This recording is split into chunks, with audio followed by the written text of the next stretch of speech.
شعور دکھ سے نجات کا راستہ۔ اپنا لمحے موجود دکھوں سے آلودہ نہ کریں۔ سوال: دکھ سے آزاد تو کوئی نہیں ہے۔ دکھ سے بچنے کی بجائے کیا ہمیں یہ سیکھنے کی ضرورت نہیں ہے کہ دکھ کے ساتھ گزارا کیسے کیا جائے؟ غور سے دیکھیے، انسان کے آج کے جو بھی دکھ ہیں ان کا ایک بڑا حصہ ہے جو غیر ضروری ہے، جس سے انسان خام خواہی اذیت اٹھا رہا ہے۔ یہ سارا غم دکھ خود تخلیق کرتا ہے اور اس کی وجہ ہے بے مہار انسانی دماغ، ان آبزروڈ ہیومن مائنڈ، ذہن کہ جو آپ کے مشاہدے کی حد سے باہر نکل گیا ہے۔ مجھے بتائیے کہ دکھ ہے کیا؟ نان ایکسیپٹنس، عدم قبولیت کی کوئی نہ کوئی شکل، جو ہے اس کے خلاف کسی نہ کسی قسم کی ریزسٹنس، کسی نہ کسی شکل میں مزاحمت۔ یہ ہے دکھ، اور دکھ کی بنیادی وجہ۔ تھاٹس کی سطح پر مزاحمت ہے ججمنٹس، طے شدہ آراء، ہر سچویشن، ہر شخص کے حوالے سے دماغ میں ایک لیبل کا طے ہو جانا، جنہیں دماغ نے طے شدہ قرار دیا اور اب ان سے چمٹا ہوا ہے۔ جذبات کی سطح پر مزاحمت کیا ہے؟ کسی نہ کسی منفی جذبے کا دل میں ٹھکانہ کر لینا۔ پہلے بھی ذکر ہوا ہے کہ سوچیں، تھاٹس دماغ کا عمل ہیں، اور جذبات، ایموشنز، انہی سوچوں کا رد عمل ہے جو جسم دکھاتا ہے۔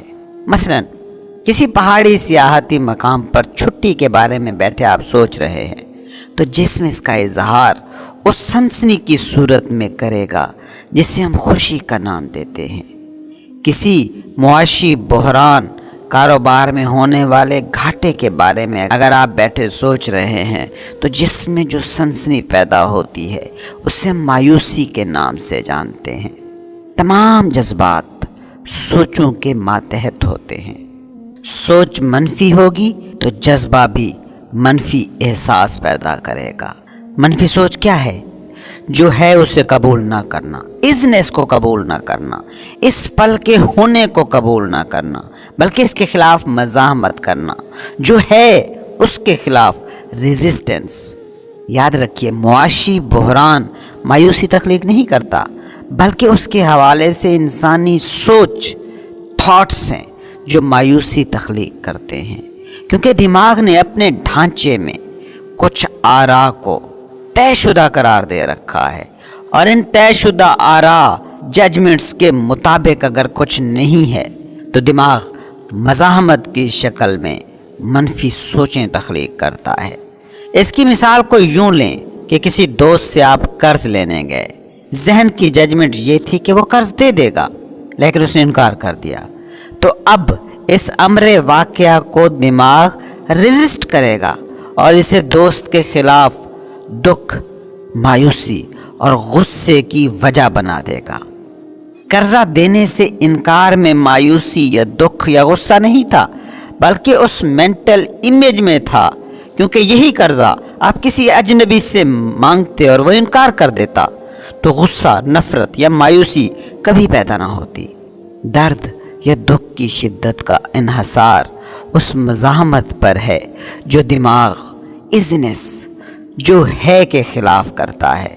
جتنی مزاحمت زیادہ، درد، دکھ یا غصے کی شدت بھی اتنی زیادہ۔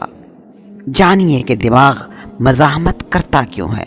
کیونکہ اس نے ایک ججمنٹ بنا رکھی ہے اور آپ نے خود کو دماغ مان رکھا ہے۔ آپ مائنڈ کے ساتھ ہی خود کو پہچانتے ہیں، خود کو آئیڈینٹیفائی کرتے ہیں۔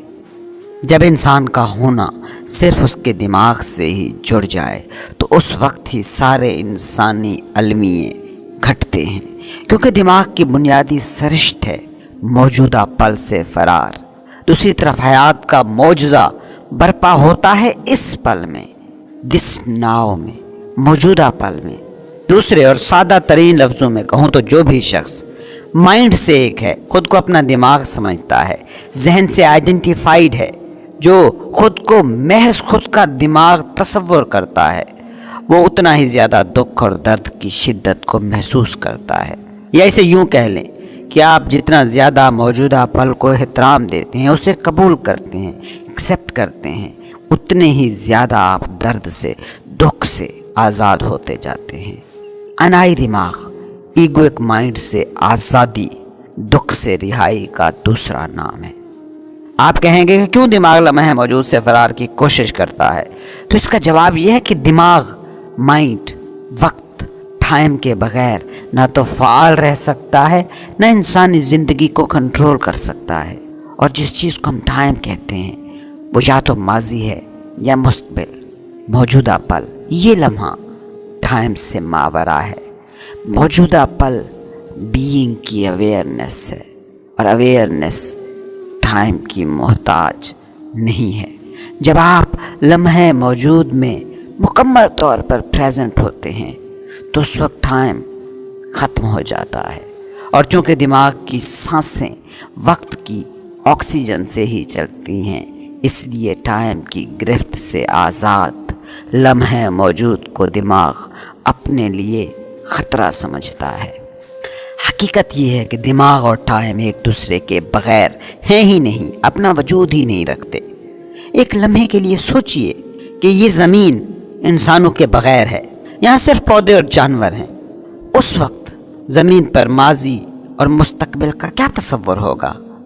کیا اس صورت میں بھی ہم ٹائم کو کسی بامعنی انداز میں میننگ فل طریقے سے استعمال کر سکتے ہیں؟ اس وقت کیا ٹائم ہے یا آج کیا تاریخ ہے؟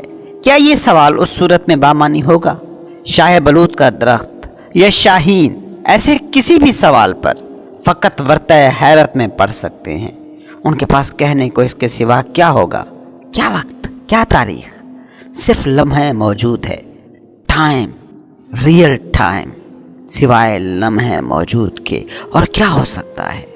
بجا کہ ہماری عملی زندگی گزارنے کے لیے کلاک، ٹائم اور دماغ دونوں کی ضرورت ہے، مگر پھر وہ مقام آتا ہے کہ جہاں دماغ اور ٹائم آپ پر غلبہ پا لیتے ہیں، اور یہی وہ مقام ہے جہاں درد، دکھ، ناکارگی زندگی کے گھر کو اپنا مکان بنا لیتی ہے۔ دماغ کیا کرتا ہے؟ وہ یہ کرتا ہے کہ ہم پر اپنی حکومت اور کنٹرول کو یقینی بنانے کے لیے موجودہ لمحات کو ماضی اور مستقبل کی چادر تلے ڈھانپنے کی کوشش کرتا رہتا ہے۔ سمجھیے کہ موجودہ لمحہ کیا ہے؟ امکان کا لمحہ، کہ جس میں قوت حیات ہے، جو واحد زندہ لمحہ ہے، اتنا زندہ کہ آپ کا ماضی ہو یا مستقبل، وہ بھی صرف اسی ایک لمحے میں زندہ رہ سکتے ہیں۔ لمحے موجود میں آپ کی سوچ سے بھی کہیں زیادہ ہستی کے تخلیقی امکانات پوشیدہ ہیں۔ وہ تخلیقی امکانات کہ جو لمحے موجود کا اٹوٹ انگ ہیں، لازمی حصہ ہیں۔ اس تخلیقی امکان کو ٹائم کی چادر چھپا لیتی ہے، اور پھر یوں ہوتا ہے کہ دماغ آپ کی حقیقی فطرت پر سراب کی، ڈیلیوژن کی دھند کی دبیز تہ چڑھا دیتا ہے۔ ٹائم کا مسلسل ہو رہا اضافہ وہ بوجھ ہے جو انسانی دماغ میں ذخیرہ ہوتا رہتا ہے۔ ہر انسان یہ المناک بوجھ لیے چل رہا ہے، اور صرف یہی بوجھ نہیں بلکہ اس میں ہر پل اضافہ بھی ہو رہا ہے۔ ہر وہ پل اضافہ ہے جو کبھی موجودہ پل تھا، مگر آپ نے جس کا انکار کر دیا۔ آپ جیسے بھاگتے رہے یا نظر انداز کرتے رہے، یا اس لمحے کو مستقبل کے کسی لمحے تک پہنچنے کا واسطہ سمجھتے رہے۔ وہ مستقبل کہ جو محض دماغ میں اپنا وجود رکھتا ہے، جبکہ حقیقت میں کہیں بھی نہیں ہے۔ انفرادی اور اجتماعی انسانی دماغ میں ٹائم کا یہی ذخیرہ ہے جو ماضی کے دکھوں کو احساس ذات، سینس آف سیلف میں ڈھال دیتا ہے۔ ٹائم یا دکھ کا یہ ذخیرہ ہمارے ذہن میں ایک اور بدن تخلیق کرتا ہے، ہماری نفسیات میں ایک اور باڈی تشکیل پاتی ہے، جسے ہم کہتے ہیں دکھ بدن یا پین باڈی۔ دکھ بدن ایک خیالی جسم ہے جو بس دماغ میں ہی اپنا وجود رکھتا ہے۔ اس کا وجود ہرگز بھی حقیقی ریئل نہیں ہے۔ ہمارا مادی جسم خلیوں سے مل کر بنا ہے، سیلز سے مل کر بنا ہے۔ عام زبان میں کہیں تو مادے سے بنا ہے، میٹر سے۔ وہ مادہ جو کھانے کی شکل میں ہم نے کھایا یا پانی کی شکل میں پیا۔ اب سوال یہ ہے کہ خیالی دکھ بدن کس چیز سے مل کر بنا ہے؟ وہ تجربات جو ماضی میں ہوئے، ان کی یادیں دکھ بدن کے خلیے ہیں۔ اس کا کچھ حصہ انفرادی سطح پر انسان کے تجربات کی یادداشتی باقیات پر مبنی ہے، تو باقی حصہ انسانوں کے اجتماعی تجربات کی یادوں کی شکل میں ہمارے دماغ کا، ہمارے لاشعور کا حصہ بن جاتا ہے، جو ہمیں ورثے میں نسل در نسل منتقل ہوتا رہتا ہے۔ انسان کے انفرادی اور اجتماعی ماضی کی یہ یادیں دکھ بدن کے تشکیلی اجزاء ہیں، اس کو بنانے والے خلیے۔ آپ جب دماغ کو اپنا آپ سمجھتے ہیں تو اس دکھ بدن کو بھی قبول کر لیتے ہیں۔ خود کو دماغ سمجھ لینے کا نقصان یہ ہوتا ہے کہ آپ مادی بدن کے درد کی طرح اس دکھ بدن کے درد کو بھی اتنا ہی حقیقی سمجھتے ہیں۔ یہ دکھ بدن آپ کے دماغ کا اثاثہ ہے، حیات کا اثاثہ ہرگز نہیں۔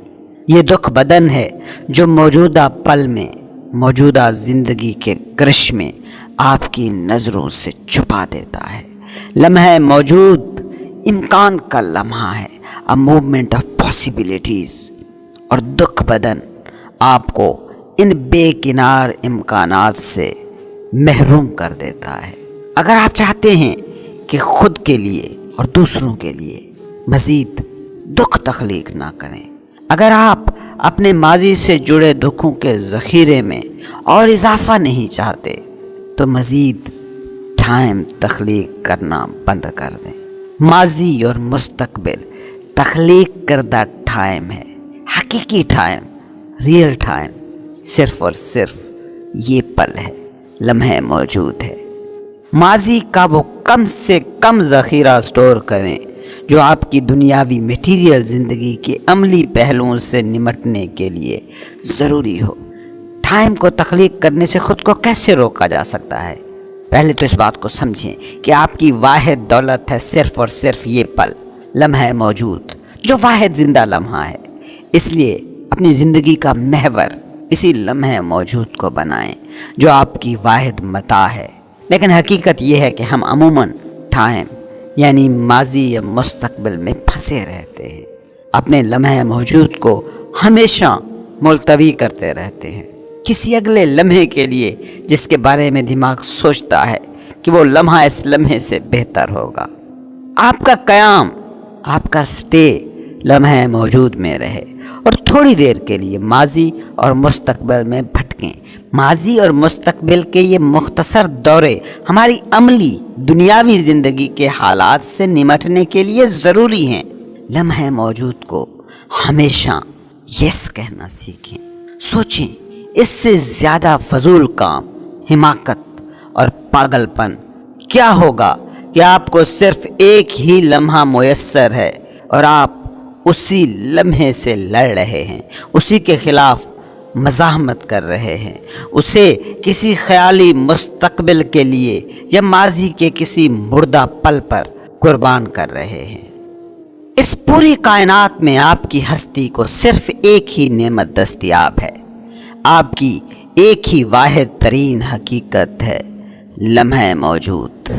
اس لمحہ موجود کی مخالفت اور مزاحمت بالکل ایسے ہے جیسے خود زندگی کی مخالفت اور مزاحمت۔ اس سے زیادہ پاگل پن اور کیا ہوگا؟ زندگی صرف لمحہ موجود ہے، تھی اور رہے گی۔ جو ہے اس کو مانو، تسلیم کرو، اس کے سامنے ہتھیار ڈالو، مکمل سرنڈر کرو، ہر مزاحمت کو ترک کرو اور زندگی کو قبول کرو، اسے گلے سے لگاؤ۔ پھر دیکھیے کیا معجزہ رونما ہوتا ہے، کیسے زندگی اچانک سے آپ کی ہم نوا بنتی ہے، آپ کی ہاں میں ہاں ملاتی ہے۔ جب آپ زندگی کی واحد علامت یعنی لمحہ موجود کی مزاحمت کرتے ہیں تو پھر زندگی بھی آپ کی مخالفت کرتی ہے۔ سوال: بعض اوقات لمحہ موجود ناقابل قبول، ناخوشگوار یا ناقابل برداشت ہوتا ہے، تو اس صورت میں ہم کیا کریں؟ اس بات کو سمجھیں کہ جو ہے وہ ہے، آپ لمحہ موجود میں اسے بدل سکتے ہیں تو بدل دیں، نہیں بدل سکتے تو اسے قبول کر لیں۔ غور سے مشاہدہ کریں کہ جو چیز آپ کو ناقابل برداشت لگ رہی ہے، دماغ اسے کیا نام دے رہا ہے، اس پر کیا لیبل لگا رہا ہے، اور لیبل لگانے کا یہ پورا عمل ہو کیسے رہا ہے؟ متواتر اور مسلسل دماغ میں چھپی ججمنٹس، طے شدہ آراء کو سننا، ہمیشہ ججمنٹل رہنا درد اور افسردگی تخلیق کرتا ہے۔ جب آپ دماغ کو دیکھنا، اس کا مشاہدہ کرنا شروع کرتے ہیں تو اس میں موجود مزاحمت کے جو پیٹرن ہیں، جو نقش ہیں، وہ آپ کی راہ سے آپ ہٹ جاتے ہیں۔ اس وقت آپ کو لمحہ موجود میں حضوری کا موقع ملتا ہے۔ حضوری یا لمحہ موجود میں حاضر باشی وہ واحد حالت ہے جو آپ کی اندر کی دنیا کو باہری حالات سے آزاد کر دیتی ہے۔ یہ وہ حالت ہے جسے کامل اندرونی سکون کہا جاتا ہے۔ اس کے بعد آپ خود دیکھیں گے کہ زندگی کا معجزہ کیسے رونما ہوتا ہے۔ اس حضوری کی کیفیت میں اگر ضرورت ہو یا ممکن ہو تو پھر کوئی عملی قدم اٹھائیں۔ ہمیشہ یاد رکھیں، جو بھی صورتحال ہے اسے قبول کریں، اسے تسلیم کریں، پھر تبدیلی کی ضرورت ہو اور ممکن ہو تو عملی قدم اٹھائیں اور صورتحال بدل دیں۔ لمحہ موجود میں زندگی کے دامن میں جو بھی کچھ ہے اسے یوں شدت کے ساتھ قبول کریں کہ جیسے خود آپ نے اسے چنا ہو۔ ہمیشہ لمحہ موجود کے ساتھ ہم آہنگ رہتے ہوئے عملی قدم اٹھائیں۔ قطعاً بھی اس پل کی مخالفت نہ کریں، اسے اپنا دشمن نہ جانیں۔ لمحہ موجود کو اپنا دشمن بنانا بالکل ایسے ہی ہے جیسے زندگی کو آپ نے اپنا دشمن بنا لیا ہے۔ لمحہ موجود کو اپنا دوست بنائیں، اپنا رفیق بنائیں، اپنا ساتھی اور حلیف بنائیں۔ کبھی اسے حریف سمجھنے کی غلطی نہ کریں۔ اگر یہ آپ کی عادت بن گئی تو زندگی میں معجزے رونما ہوں گے۔ دکھ بدن کی تحلیل: ماضی کے دکھ۔ جب تک آپ لمحہ موجود کی طاقت کو حاصل نہیں کرتے، اس وقت تک ہر جذباتی دکھ جس کا آپ سامنا کرتے ہیں وہ آپ میں اپنی باقیات کی شکل میں جمع ہوتا رہے گا۔ ہر دکھ، ہر درد جمع شدہ دکھوں کے ذخیرے میں ایک تہ کا اضافہ کرتا رہے گا۔ جس دکھ کا آج آپ کو سامنا ہے وہ بھی ماضی کے ذخیرے سے جڑا ہے، وہ ذخیرہ جو آپ میں ہمیشہ سے موجود ہے، جس نے آپ کے دل و دماغ کو اپنا مسکن بنا رکھا ہے۔ یقیناً اس ذخیرے میں وہ درد بھی شامل ہیں جن کا سامنا آپ کو اپنے بچپن میں کرنا پڑا تھا۔ وہ دکھ، وہ تکلیفیں بھی شامل ہیں جو اس معاشرے کے لاشعور میں چھپی ہوئی تھیں، جس معاشرے میں آپ نے جنم لیا ہے۔ یہ ذخیرہ شدہ دکھ منفی توانائی کا فیلڈ ہے جو آپ کے بدن و دماغ پر قابض رہتا ہے۔ اگر آپ کسی غیر جانبدار مقام سے اس کو دیکھ پاتے تو سچ آپ کے سامنے ہوتا۔ لاشعور میں موجود درد کا یہ ذخیرہ جذباتی دکھ بدن، پین باڈی کہلاتا ہے۔ اس دکھ بدن کی دو حالتیں ہوتی ہیں، خوابیدہ اور فعال، ڈورمنٹ اور ایکٹیو۔ ہو سکتا ہے کہ 90% وقت یہ دکھ بدن آپ میں خوابیدہ حالت میں ہو، لیکن انتہائی افسردہ اور غم زدہ لوگوں میں یہ دکھ بدن ہر وقت 100% فعال حالت میں بھی ہو سکتا ہے۔ بعض لوگ اپنی پوری زندگی اسی دکھ بدن کے ساتھ جیتے ہیں اور وقت کے ساتھ ساتھ اس دکھ بدن کو مضبوط بھی کرتے رہتے ہیں، جبکہ کچھ لوگوں میں کبھی کبھی یہ دکھ بدن بیدار ہوتا ہے، خصوصاً اس وقت جب وہ کوئی قریبی تعلق بناتے ہیں، ماضی کے کسی دکھ یا غم کو یاد کرتے ہیں، کسی جسمانی یا روحانی کرب کا انہیں سامنا ہوتا ہے یا کوئی مادی نقصان انہیں ہوتا ہے۔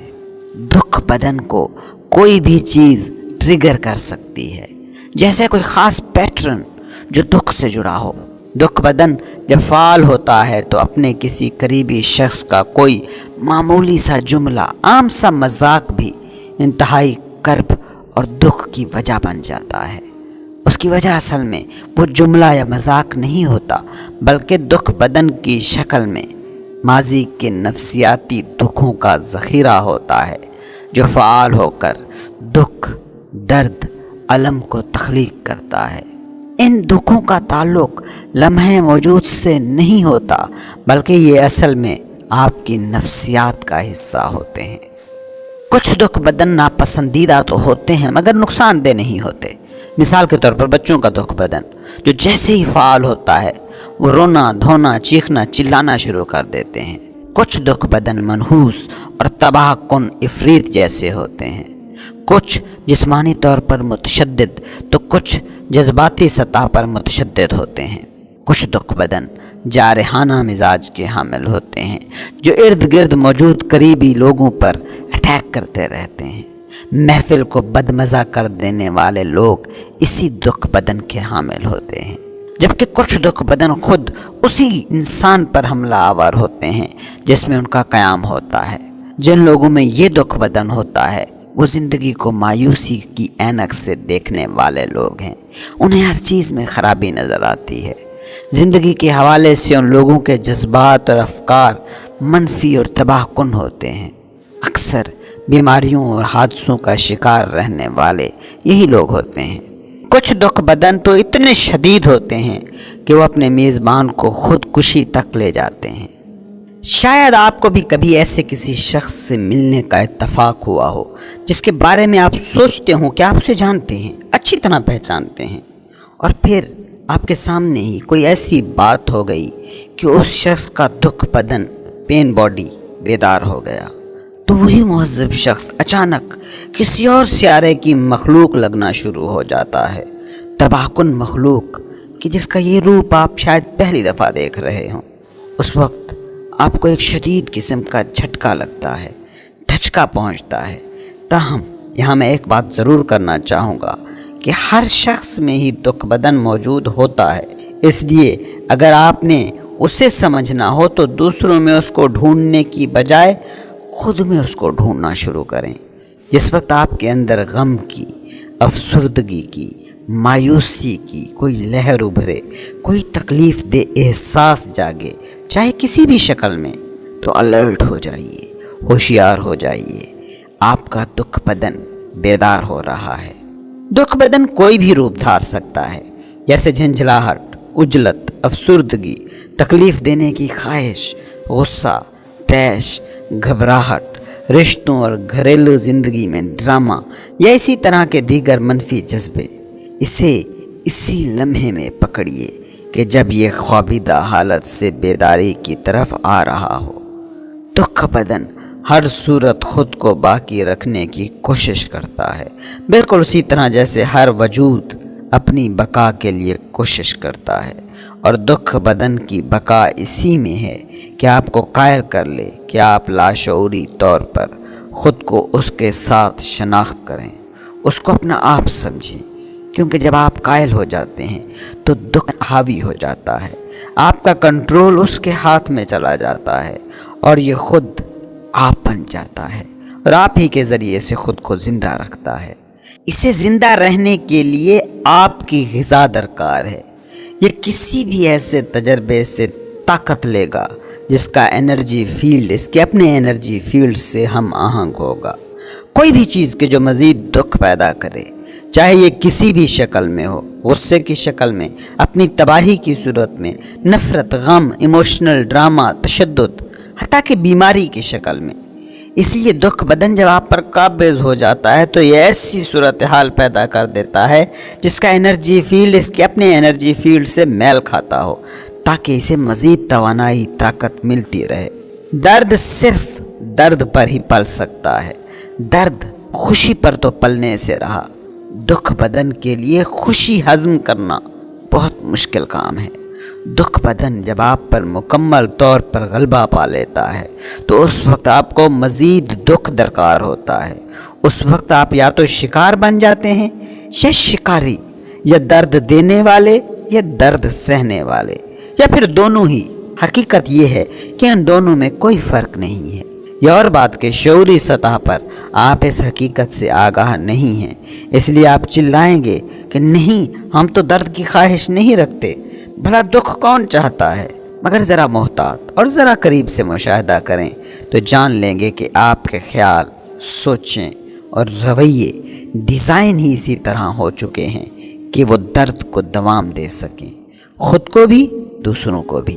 یہ آپ کے دماغ کا پیٹرن ہے، اور جو ہی آپ اس پیٹرن سے آگاہ ہو جاتے ہیں تو اسی وقت یہ پیٹرن تحلیل ہو جاتا ہے، کیونکہ درد کی خواہش نامعقولیت ہے، حماقت ہے، اور کوئی بھی شخص شعوری طور پر احمق یا نامعقول زندگی نہیں گزارنا چاہتا۔ دکھ بدن اصل میں انا کا سیاہ سایہ ہے، یہ شعور کے نور سے خوف زدہ رہتا ہے، اسے ہمدم یہی ڈر ستاتا رہتا ہے کہ اسے کھوج نہ لیا جائے۔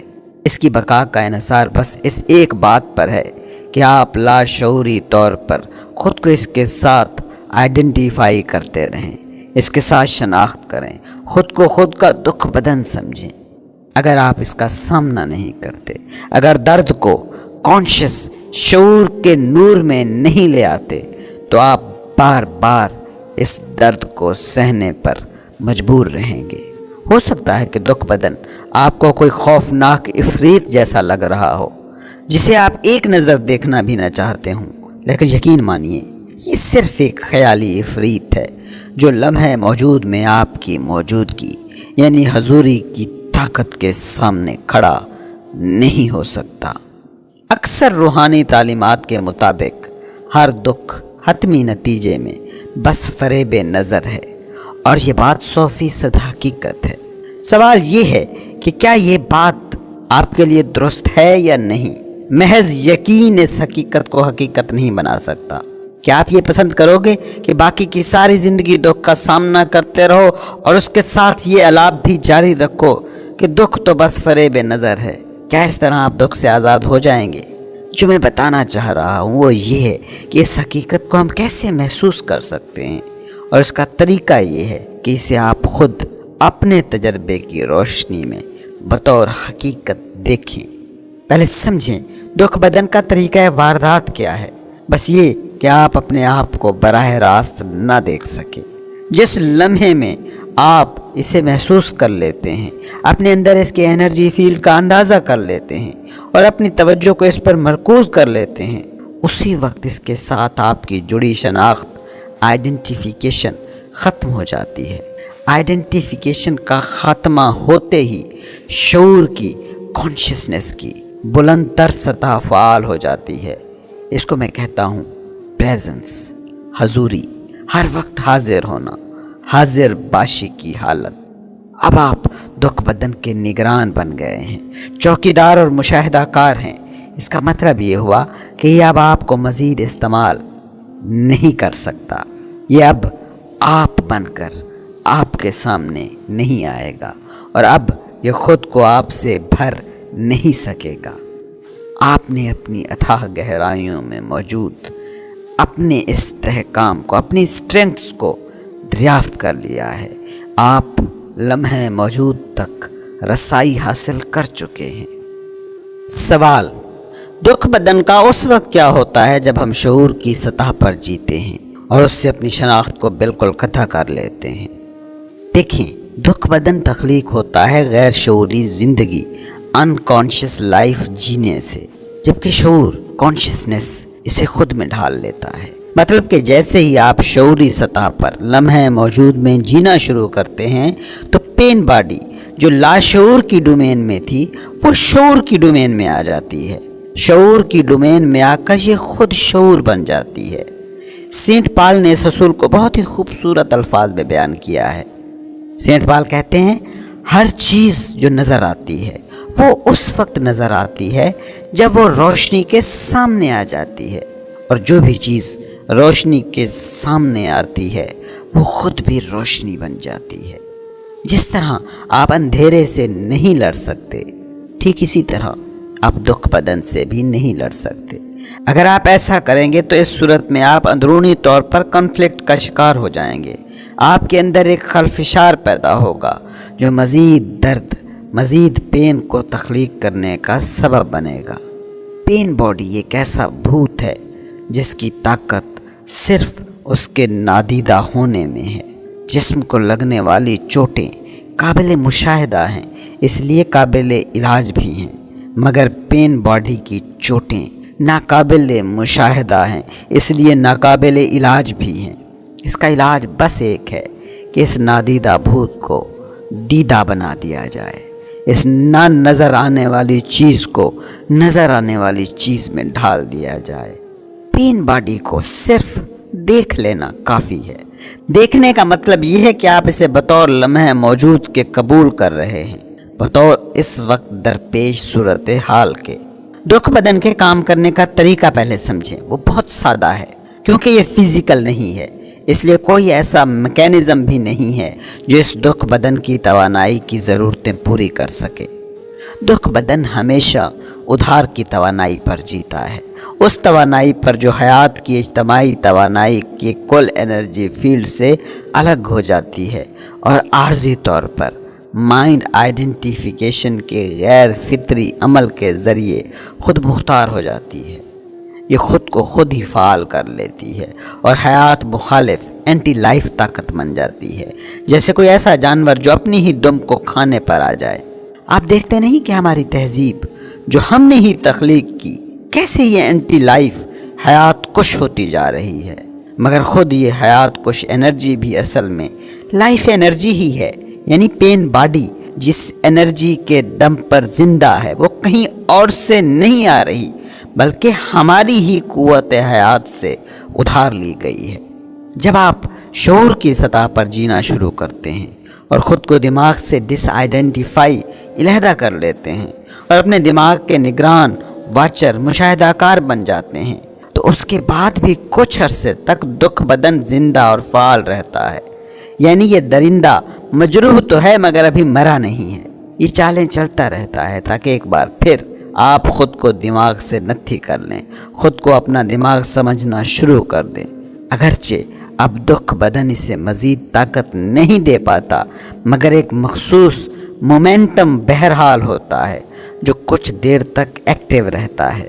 جیسے پہاڑی سے نیچے آتی ہوئی سائیکل کے پیڈل مارنا بھی اگر آپ چھوڑ دیں تو کچھ دیر تک سائیکل چلتی رہتی ہے، یا گھومتا ہوا پہیا کہ اسے روک لیں تو پھر بھی کچھ دیر تک وہ گھومتا رہتا ہے۔ شعوری زندگی کی طرف یہ پہلا قدم ہے۔ اس کی ابتدائی سٹیج میں یہ بھی ہو سکتا ہے کہ آپ کو کچھ جسمانی تکالیف کا سامنا کرنا پڑے۔ ہو سکتا ہے کہ آپ کو آپ کا جسم دکھتا محسوس ہو، جسم کے مختلف حصوں میں درد ہو، مگر یہ جسمانی درد زیادہ دیر تک نہیں رہتا۔ آپ نے بس یہ کرنا ہے کہ حالت شعور میں، کانشسنس کی حالت میں رہنا ہے، یعنی اس پل میں، لمحہ موجود میں موجود رہنا ہے۔ اپنی باطنی دنیا کی حفاظت کے لیے ہمدم ہوشیار اور چوکس۔ آپ لمحہ موجود میں اس حد تک حاضر باش رہیں کہ دکھ بدن کو براہ راست دیکھ سکیں اور اس کی انرجی کو براہ راست محسوس کر سکیں، کیونکہ یہ اپنی بقا کی کوشش ضرور کرے گا۔ کوئی غصہ، کوئی مایوسی، زندگی سے کوئی اکتاہٹ، کوئی بھی منفی سوچ یا منفی جذبہ پیدا ہو، آپ اس کو دیکھنے والے بن جائیں، جیسے کوئی دوسرا شخص دیکھ رہا ہو۔ خود کو اس سے الگ کر کے دیکھیں گے تو اس کے بعد پین باڈی کو آپ کے دماغ پر قائم قبضے سے دستبردار ہونے کے سوا اور کوئی چارہ نہیں ہوگا۔ جس وقت آپ کی سوچیں دکھ بدن کے ساتھ ہم آہنگ ہوتی ہیں، اسی وقت آپ اس سے نتھی ہوتے ہیں، اس کے ساتھ اپنی شناخت جوڑتے ہیں، اور جتنی بھی سوچیں اس عالم میں پیدا ہوتی ہیں وہ اسی دکھ بدن کو قوی بناتی ہیں، طاقت دیتی ہیں۔ مثال کے طور پر آپ غصے میں ہیں تو کسی دوست کا ایسا فکرہ بھی آپ کو مشتعل کر دے گا جو عام حالات میں معمولی سا ایک فکرہ تھا۔ پین باڈی کی گہری اور بنیادی چال بس یہی ہے کہ یہ تھاٹس کو اپنے ساتھ ایک کر لیتا ہے۔ مثال کے طور پر اگر کسی شخص کے دکھ بدن کا غالب عنصر غصہ ہے تو اس کا مطلب ہے کہ وہ ہر وقت غصیلی سوچیں سوچنے والا بندہ ہے۔ ایسا شخص ہمیشہ یہ سوچتا رہتا ہے کہ فلاں نے اس کے ساتھ کیا کیا یا کسی کے ساتھ اس نے کیا کیا۔ یہ دونوں ہی حالتیں غصیلے شخص کی ہیں۔ پہلی حالت میں وہ دوسروں پر غصہ نکالے گا اور دوسری صورت میں وہ خود پر غصہ نکالے گا۔ شدید غصے کی حالت میں انسان کا اپنے شعور کے ساتھ رابطہ ٹوٹ جاتا ہے، اور یہ وہ وقت ہے کہ دکھ بدن خود وہ شخص بن جاتا ہے۔ اب یہ دکھ بدن کوئی دماغی سراب نہیں رہتا، بلکہ خود اس شخص کی شخصیت بن جاتا ہے۔ غصے کے حوالے سے ایک بات یہاں میں بتاتا چلوں کہ جہاں بھی کہیں غصہ ہوگا وہاں درد، پین، غم اس کے پیچھے ضرور ہوگا۔ جب بھی کبھی آپ مایوس ہوں، انتہائی مایوس، ذہن منفی سوچوں سے ابل رہا ہو، آپ کے دماغ میں ایسے خیالات آ رہے ہوں کہ زندگی دکھ کے سوا کیا ہے، زندگی تو غم ہی غم ہے، تو اس وقت آپ بہت غیر محفوظ، ولنریبل ہوتے ہیں، اور ایسے وقت میں دکھ بدن حملہ کرتا ہے تو آپ کے پاس دفاع کے لیے کچھ نہیں ہوتا، کیونکہ آپ خود کو پین باڈی کے ساتھ ایک کر چکے ہوتے ہیں۔ جب آپ اور آپ کا پین باڈی ایک ہو گئے تو آپ حملے کا دفاع کر ہی کیسے سکتے ہیں؟ اس وقت آپ مکمل طور پر لاشعور ہو جاتے ہیں۔ یہاں لاشعور کی بھی میں وضاحت کرتا جاؤں کہ لاشعور جن معنوں میں استعمال کر رہا ہوں اس سے مراد ہے کسی دماغی یا جذباتی پیٹرن کے ساتھ اپنی شناخت کو نتھی کر لینا۔ اس عالم میں وہ سیلف، وہ خودی جو دماغی افعال کی نگران ہوتی ہے، وہ غائب ہو جاتی ہے، شعور کی سطح صفر ہو جاتی ہے۔ اصولی طور پر اس وقت آپ بے ہوش ہیں، انکانشیس ہیں، کیونکہ اب آپ کا شعور نہیں، لاشعور آپ کو کنٹرول کر رہا ہے۔ معاملات پر اور آپ کے ایکشنز پر آپ کا کوئی اختیار باقی نہیں رہتا۔ دیکھتے نہیں کہ جب آپ غصے میں آتے ہیں تو کیسی کیسی حرکتیں کرتے ہیں جن کو کرنے کے بارے میں آپ نارمل حالات میں، عام زندگی میں سوچ بھی نہیں سکتے۔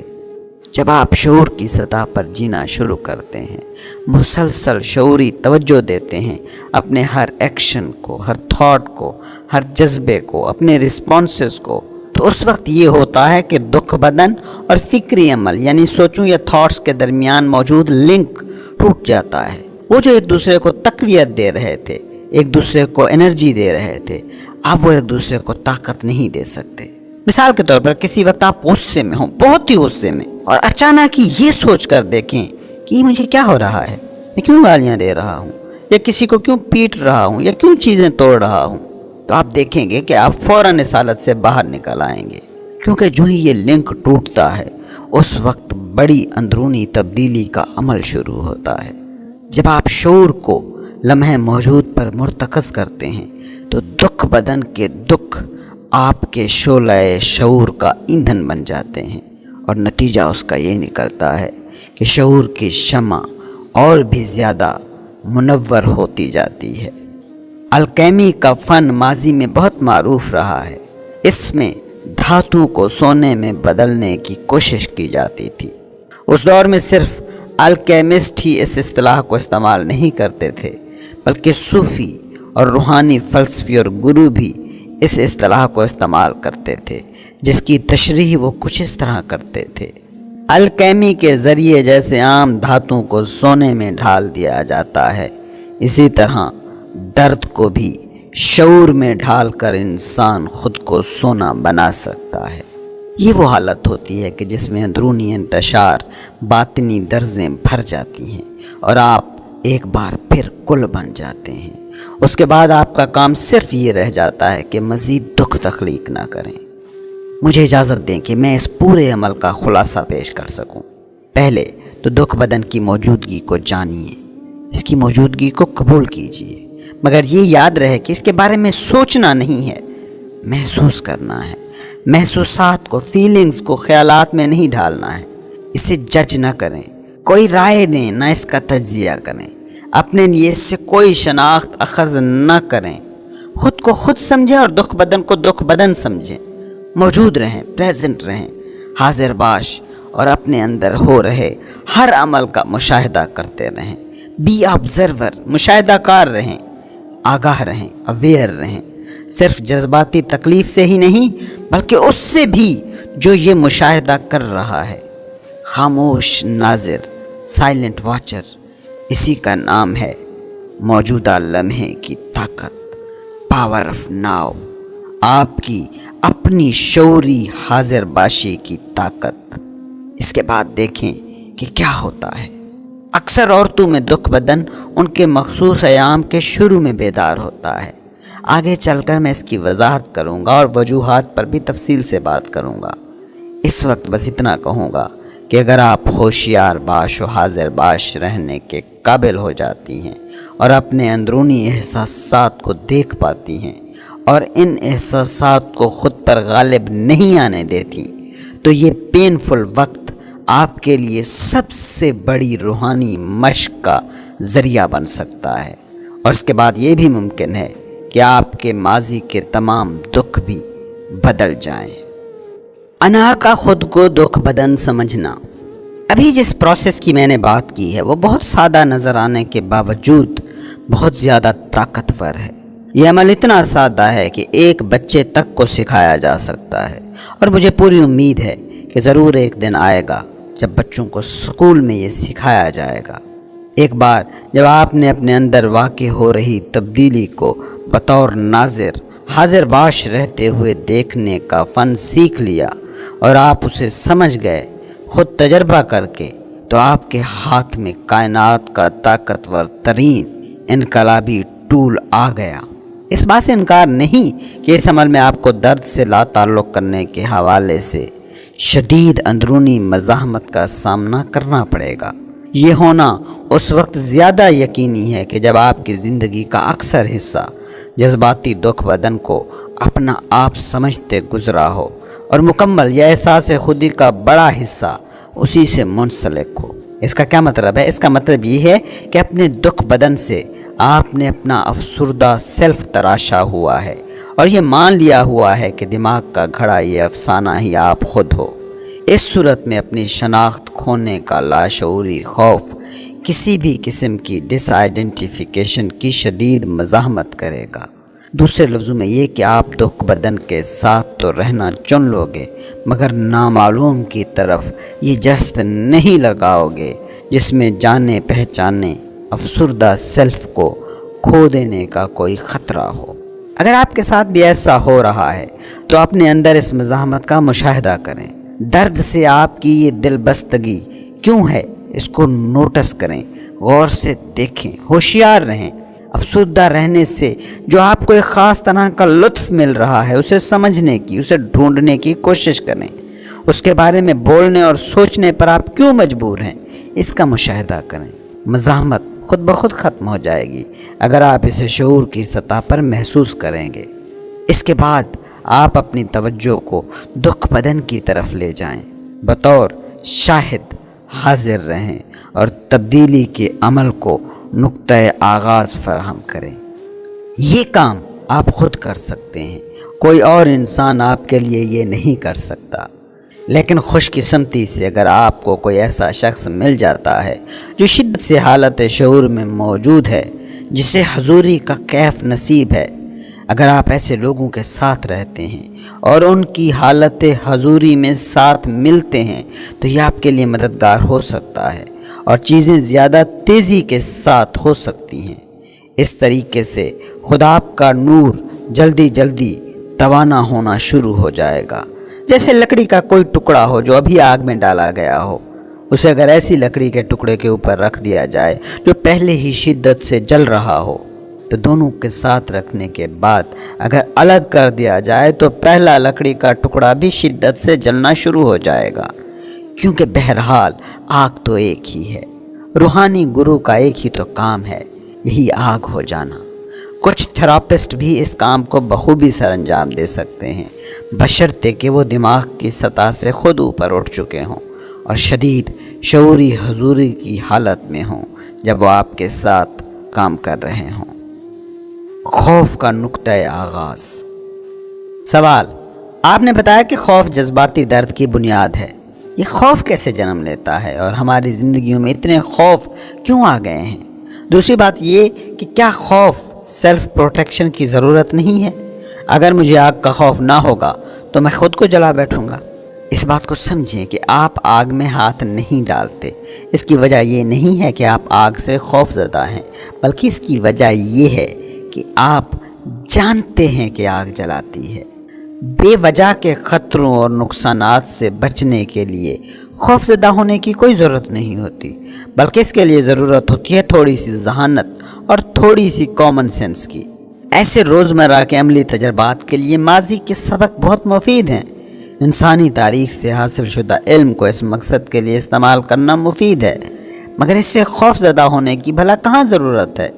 ہاں، اب کوئی شخص آپ کو جلانے یا تشدد کرنے کی دھمکی دے تو اس وقت جو چیز آپ محسوس کرتے ہیں اس کا نام ہے خوف۔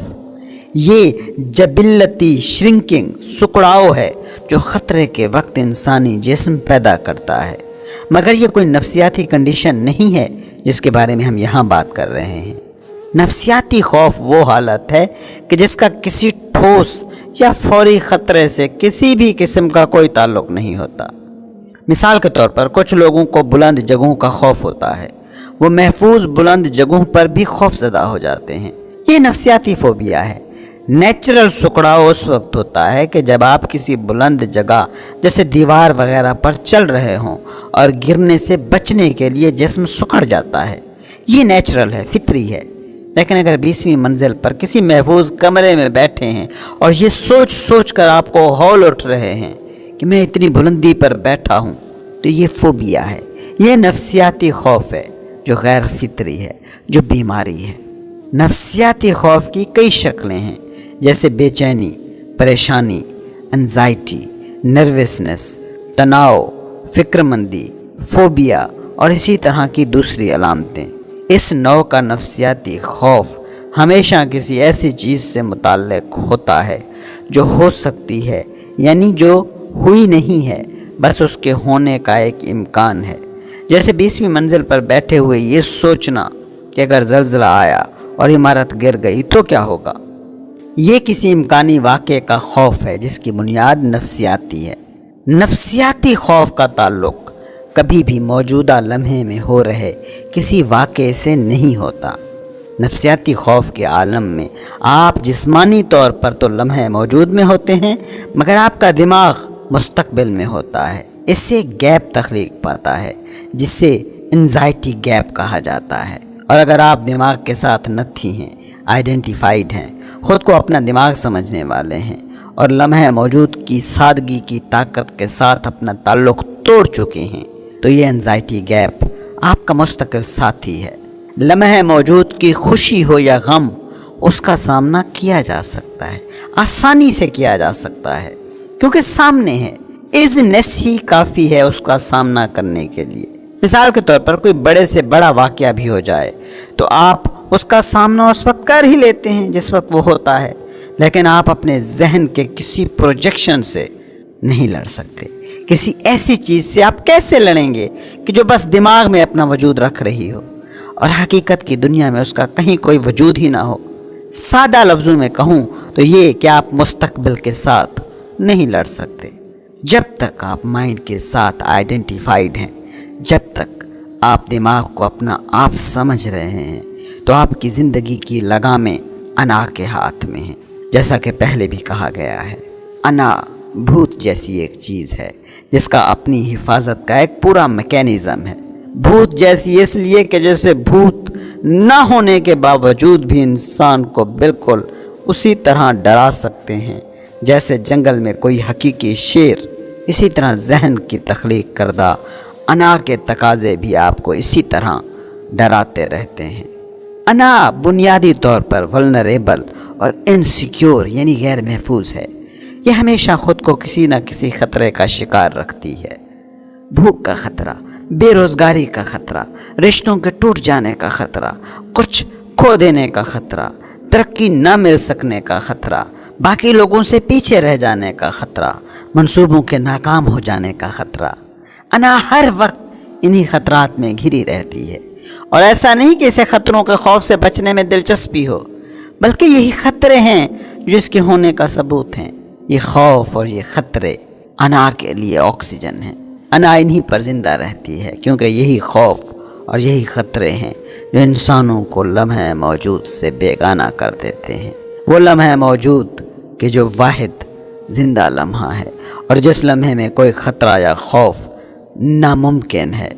انا خطروں کو اتنا حقیقی کر کے دکھاتی ہے کہ یہ زندہ لمحہ یعنی لمحہ موجود انسانی زندگی سے منفی ہو جاتا ہے اور انسان ماضی کے غموں یا مستقبل کے منصوبوں میں جینا شروع ہو جاتا ہے۔ اور انا کی زندگی اسی میں ہے کہ ہم شعوری طور پر لمحہ موجود میں نہ رہیں بلکہ غیر شعوری طور پر ماضی یا مستقبل میں رہیں۔ اور یہ صرف بظاہر کمزور شخصیتوں کے مسئلے نہیں ہیں، بلکہ اس انا کے ساتھ بھی یہی مسئلہ ہوتا ہے جو بظاہر دیکھنے میں بہت پر اعتماد دکھائی دے رہی ہو۔ اب آپ ذہن میں لائیں کہ ہم نے کہا تھا کہ جذبات جسم کا وہ رد عمل ہے جو وہ تھاٹس کے جواب میں دیتا ہے۔ کیا پیغام ہے جو جسم فالس مائنڈ میڈ سیلف یعنی انا سے موصول کر رہا ہے، مسلسل موصول کر رہا ہے؟ ڈینجر، میں خطرے میں ہوں۔ اور اس مسلسل آ رہے دماغی میسج کا نتیجہ کیا ہے؟ خوف۔ آف کورس خوف کی کئی ظاہری وجوہات ہوتی ہیں، کچھ کھو دینے کا خوف، ناکامی کا خوف، نقصان کا خوف اور اسی طرح کے بہت سے خوف، مگر آخر میں یہ سارے خوف ایک ہی خوف کی شاخیں ہیں، اور وہ خوف ہے انا کی موت کا خوف، انا کے مٹ جانے کا خوف۔ انا کی فطرت کو سمجھنے کی کوشش کریں، اس کے لیے موت ہر وقت اس کی گھات میں ہے، موت اس کے لیے ہر کونے میں چھپی بیٹھی ہے۔ اس مائنڈ آئیڈینٹیفائیڈ حالت میں موت کا خوف آپ کی زندگی کے ہر پہلو پر اثر کرتا رہتا ہے۔ مثال کے طور پر بظاہر بہت ہی معمولی سی اور نارمل سی یہ ضرورت کہ کسی سے بحث کرتے ہوئے آپ ہاریں نہ، غلط نہ ثابت ہوں، جس میں آپ مینٹل پوزیشن کا دفاع کرنے کی کوشش کرتے ہیں، جس مینٹل پوزیشن یا رائے کے ساتھ آپ خود کو آئیڈینٹیفائی کر چکے ہوں، یہ بھی موت کے خوف کی علامت ہے۔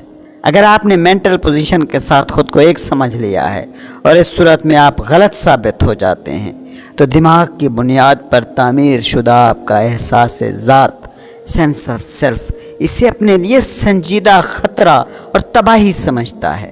اس لیے بطور انا آپ افورڈ ہی نہیں کر سکتے غلط ہونا۔ غلط ہونا انا کے لیے مر جانے جیسا ہے۔ اس مسئلے پر جنگیں لڑی جا چکی ہیں اور انسانوں کے مابین تعلقات اس کی بنیاد پر روزانہ ٹوٹ رہے ہیں۔ ایک بار جب آپ نے خود کو اپنے دماغ سے الگ کر لیا تو آپ کسی بھی بحث میں غلط ثابت ہو جاتے ہیں یا صحیح، اس کا آپ کے احساس ذات پر کوئی اثر نہیں پڑتا۔ اس لیے ہمیشہ درست ہونے کی جبری اور گہری لاشعوری ضرورت، جو کہ تشدد ہی کی ایک شکل ہے، باقی نہیں رہے گی۔ جو آپ سوچتے ہیں یا محسوس کرتے ہیں وہ آپ کھل کر اور صاف واضح انداز میں کہیں گے، مگر نہ تو جارحانہ انداز اختیار کریں گے نہ ہی دفاعی انداز۔ اب آپ کا احساس ذات خود اپنے اندروں کے حقیقی اور گہرے مقام سے پھوٹے گا، نہ کہ دماغ سے۔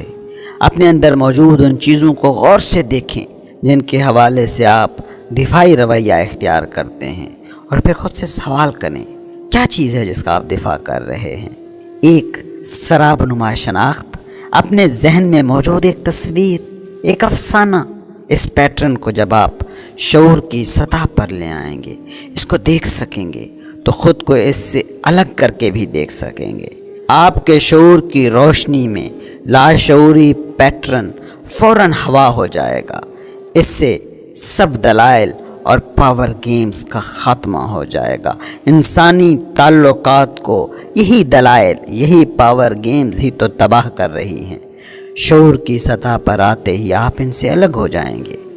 یاد رکھیں، دوسروں پر طاقت حاصل کرنا آپ کی طاقت نہیں ہے، کمزوری کی علامت ہے۔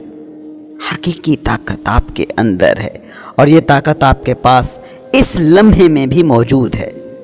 بس کوئی بھی شخص جو خود کو دماغ سے شناخت کرتا ہے، مائنڈ آئیڈینٹیفائیڈ ہے، وہ ہستی میں گڑے گہرے سیلف کی حقیقی طاقت سے کٹ چکا ہے، اور ہمادم اسے خوف کا ساتھ چاہیے۔ لوگ کہ جو دماغ کی سطح سے اوپر اٹھ چکے ہیں، ان کی تعداد ابھی بہت کم ہے۔ اس لیے آپ یہ فرض کر سکتے ہیں کہ عملاً جس بھی کسی شخص سے آپ ملتے ہیں وہ حالت خوف میں رہنے والا شخص ہے، بس مختلف لوگوں میں خوف کی شدت میں فرق ہے۔ یہ خوف کبھی انزائٹی اور فکر مندی کے درمیان جھولتا رہتا ہے تو کبھی عجیب سی بے چینی اور دوسرے لوگوں سے احساس سے خطرہ کے درمیان بھٹکتا رہتا ہے۔ لوگوں کی بڑی تعداد اس حقیقت سے اس وقت ہی آگاہ ہو پاتی ہے جب یہ خوف اپنی شدید حالت میں ان کے سامنے آتا ہے۔ حالانکہ حقیقت یہ ہے کہ دماغ کو اپنا آپ سمجھنے والی انسانوں کی عظیم اکثریت ہمادم اس خوف کو ساتھ لے کر جی رہی ہے۔ انا کی تلاش برائے کاملیت۔ جذباتی درد کا ایک اور پہلو جو کہ انائی ذہن کا لازمی خاصہ ہے، وہ ہے اس کے اندر کا یہ گہرا احساس کہ اس میں کچھ کمی ہے، وہ ناکامل ہیں، وہ کاملیت کی سطح پر نہیں ہیں۔ کچھ لوگوں میں یہ احساس شعوری ہوتا ہے، باقیوں میں غیر شعوری۔ اگر یہ شعوری ہے تو اپنا اظہار بے چینی اور مسلسل اپنی کم مائگی، فرمائگی، احساس کم تری کی صورت میں کرتا ہے۔ اگر لاشعوری ہے تو یہ بالواسطہ طور پر شدید خواہش، طلب، ضرورت میں اپنا اظہار کرتا ہے۔ دونوں ہی صورتوں میں لوگ انا کی تشفی اور چیزوں کے ساتھ اپنی شناخت جوڑنے کے جتن میں رہتے ہیں تاکہ اپنے اندر کے خلا کو بھر سکیں۔ اسی لیے لوگ اپنی ملکیتوں، دولت، کامیابی، طاقت، پہچان یا خصوصی تعلقات کے لیے جد و جہد کرتے ہیں۔ بنیادی طور پر وہ خود اپنے بارے میں اچھا محسوس کرنے، خود کو زیادہ کامل محسوس کرنے کے لیے یہ ساری تگ و دو کرتے ہیں۔ مگر المیہ یہ ہے کہ جب وہ یہ تمام چیزیں حاصل بھی کر لیتے ہیں تب بھی انہیں یہ پتہ چلتا ہے کہ وہ خلا تو اب بھی ان کے اندر موجود ہے۔ یہ خلا اپنی فطرت میں اتھاہ ہے۔ اب وہ حقیقتاً مشکل میں آ جاتے ہیں کیونکہ اب تو وہ اس سراب میں بھی نہیں جی سکتے کہ فلاں چیز نہیں تو فلاں چیز انہیں مکمل کر دے گی۔ ہاں، مگر اب بھی وہ چاہیں تو پلٹ سکتے ہیں، اگرچہ یہاں سے واپسی کچھ آسان نہیں ہے۔ جب تک آپ کی زندگی کی لگامیں انا کے پاس ہیں، آپ حالت سکون میں پیسفل ہو ہی نہیں سکتے۔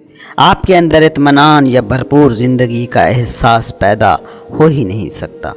ہاں، تھوڑی دیر کے لیے آپ اس احساس کو جی سکتے ہیں کہ جب آپ کو کوئی من چاہی چیز مل جائے یا کوئی بڑی خواہش پوری ہو جائے، کیونکہ انا احساس ذات کو بیرونی ذرائع سے اخذ کرتی ہے۔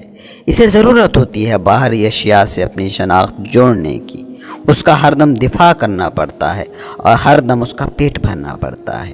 ایگو آئیڈینٹیفیکیشن کی عام مثالیں ملکیتیں، سماجی رتبے اور پہچان، علم اور تعلیم، ظاہری شباہت، خصوصی صلاحیتیں، تعلقات، ذاتی اور خاندانی تاریخ، عقائد کا نظام اور اکثر سیاسی، قومی، نسلی، مذہبی اور دیگر اجتماعی شناختیں ہیں، مگر ان میں سے کوئی بھی آپ نہیں ہیں۔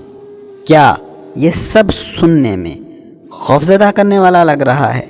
یا ایسا ہے کہ یہ جان کر آپ نے سکھ کا سانس لیا ہے، جلد یا بدیر آپ کو یہ تمام چیزیں ترک کرنا ہی ہیں؟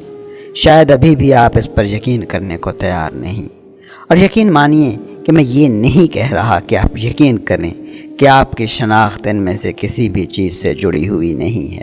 آپ خود اس حقیقت کو جان جائیں گے، کم سے کم ایک وقت تو آپ ضرور ہی اس حقیقت کو جانیں گے کہ جب موت کو اپنی طرف بڑھتا ہوا دیکھیں گے۔ موت اسی کا تو نام ہے کہ ہر اس پرت کو آپ سے جدا کر دے جو آپ نہیں ہو۔